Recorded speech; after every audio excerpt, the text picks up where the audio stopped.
Be ready. 15 seconds to go.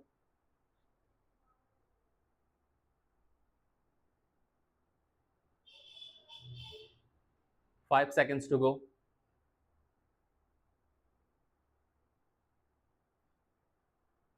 Mr. Chairman and members of Commission, on behalf of the Government of India, I welcome you to this country and to this place. India has long been associated with the United Nations because India has believed in the aims and purposes of the United Nations, and even though sometimes no tangible results have followed in the United Nations, we have believed that we must follow that course in the hope that tangible results will come sooner or later.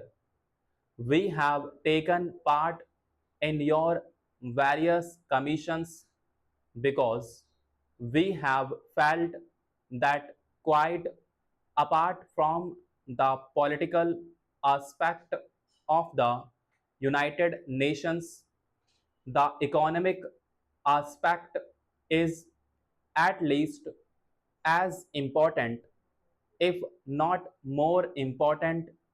Indeed, we cannot consider the one without the other.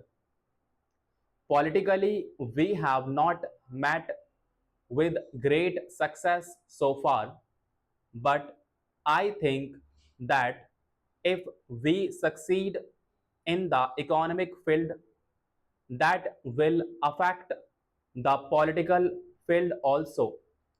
There has been talk in the past of one world in the political sense, but it is even more important to consider it in the economic sense. You are meeting here to deal with Asia and Asia's problems because we cannot escape looking at almost any problem except in the global context today.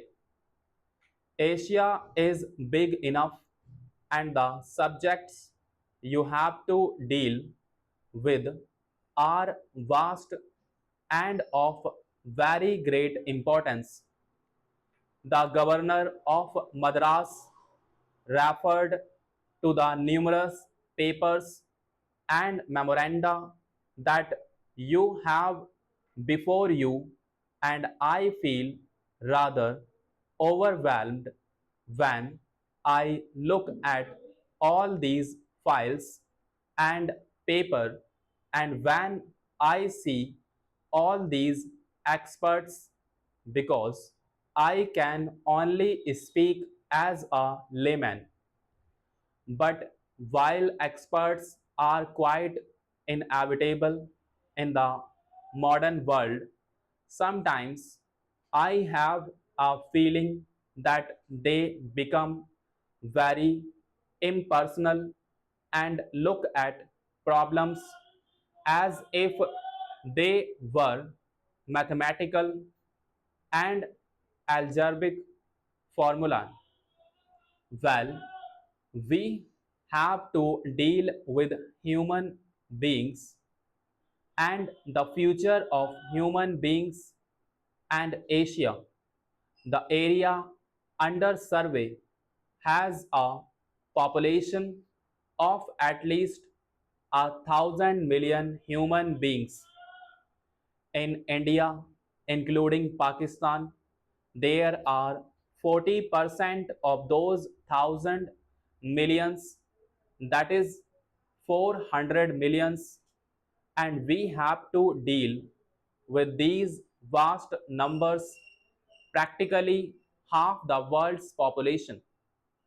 If you look at the human aspect of these thousand millions, with their sufferings, with their wants, with their joys and sorrows, the problem becomes something much more than a dry economic problem which you have to solve. Now, for many years past, most of these problems have been considered in the world context, and I had a feeling, and I still have that feeling, that the continent of Asia is somewhat neglected, somewhat overlooked. It is not considered important enough for as much attention to be given to it as is given to certain other parts of the world. Possibly that has been so because most of the people who were considering these problems were themselves intimately connected with the other parts of the world, and naturally they thought of them in the first instance. Naturally, also, if I have to consider these problems, I would attach more importance to Asia because it affects me more intimately.